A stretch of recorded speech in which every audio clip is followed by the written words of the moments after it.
Today, I want to share some ideas with you about setting the right fundraising goal for church building projects. As you plan your critical path, you first need to do a thorough study of what your needs are, how your needs fit your current space, and how more space or more efficient space will meet your goals and needs for the long term. A development feasibility study accomplishes that, and part of that study is a financial potential report conducted by a qualified charitable fundraiser like Faith-Based Fundraising Associates. It's probably not wise for churches to proceed to the drawing stage and construction stage until a fundraising campaign is finished. So setting the goal is a very important step. This is where you have to start.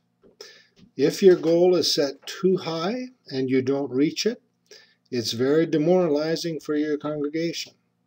If it's too low and you reach it at the lead gifts phase, many people might not give. So how do you set the proper goal? Well, we have two formulas that we use to advise you on this. The first formula is the annual income formula.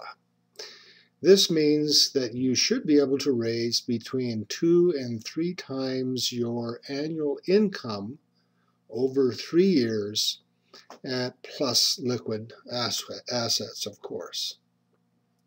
So whether you are at the 2 times budget or 3 times depends on several factors: your denomination, the type of project you're envisioning, and the size of your church, for example, among other things. We have found that many mainline churches have smaller budgets than evangelical churches. Larger churches have more donors, but a lower percentage of them are potential givers. And debt campaigns do not have the kind of appeal that a relocation does. These factors, along with your location, what part of the country you live in, whether you're a city or a country church, all help us to put you in the proper place in the formula. The per giving unit formula means that we take your total number of donors, decide if you have some non-donors, then compare your church type with the results that we've received recently from churches like yours. Our confidential grid averages what current and potential donors give to projects like yours in churches similar to yours in communities near you. When we compare the per giving unit formula with the annual income formula, we can come very close to determining what potential your church has for a capital campaign. To get at this, we need to examine your financials and individual giving patterns at your church. So in addition to your annual income over 5 years as compared to your budget, we need the following confidential information from your church database in order to come up with a per giving unit formula. You supply this information to us without names or envelope numbers according to these spreadsheet columns. First, from largest annual giver to smallest donor. This helps you and us to see how many donors you have in relation to average attendance. In column 2, give us their total giving for the entire previous year. Then, 3, give us the age range of each donor and how long they've attended the church. We want to be able to see if you're long-term attenders, are regular supporters, and if certain age ranges are on board or not. Then the 5th column helps us to know if the amount in the annual givings column consists of 1 or 2 donors, since often husband and wife, of course, give as one unit. Once we've analyzed this information, we're able to write a report for you detailing what we observe about your congregation and your giving habits, and we can suggest fairly closely how much we think you can raise. There are, of course, some factors that impact your potential. First is the length of the giving window. Some churches want their money to come in a hurry and try a 6 or 12-month window. Others stretch it out to 5 years.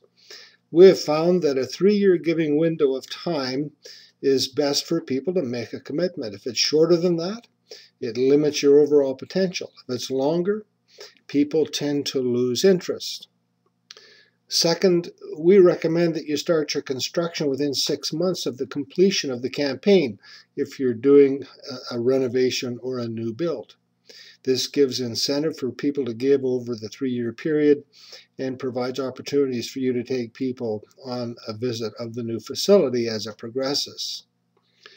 Third, the campaign needs to be focused on a new vision for the future that is generated by leadership and owned by the people, so project ownership becomes a key component. Fourth, leaders need to make commitments first. Similar to when King David raised the money to build the temple in Jerusalem, as described in 1 Chronicles 28 and 29. He made the first commitment, his leaders followed, and when they shared the results with the people, they gave as well. Fifth, we have found that capital campaigns have the tendency to bring out of the woodwork unresolved church conflicts. Every church has them, and this is a great opportunity to resolve them. Failure to do so could negatively impact the outcome of your campaign. Then sixth, if you're a forward-thinking, growing church and have been sharing the need for change and more space, your campaign is more likely to succeed. On the other hand, if your income and attendance indicate to us a maintenance pattern for the past 5 years, it's an uphill battle. Building a new church will not necessarily bring more people and money. To build for the wrong reason could be an unfortunate error. Seventh, if you focus on money, people will become defensive. If they can see the reason behind the reason for a new facility or a renovation, they will give. Thus, the campaign needs to focus on a long-term vision that involves solid ministry for others and at the same time satisfies the needs of your people. Then eighth, whether or not you hire us, you do need outside help to make your campaign successful. Churches that choose to do their own internal campaign tend to focus on the wrong things and raise about half of what we feel they should be able to raise. Setting the right goal, then, is the place to start. Following principles gleaned from others is the best way to go. That brings us to the end of our recorded webinar on goal setting for capital projects. For more information, please feel free to contact us at either our Eastern or Western office as indicated here. We're happy to come to your church to present this and other webinars to your leadership and to answer questions specific to your church. Having worked with churches of all sizes and many denominations, we usually are able to provide you with information that will assist you with your capital project.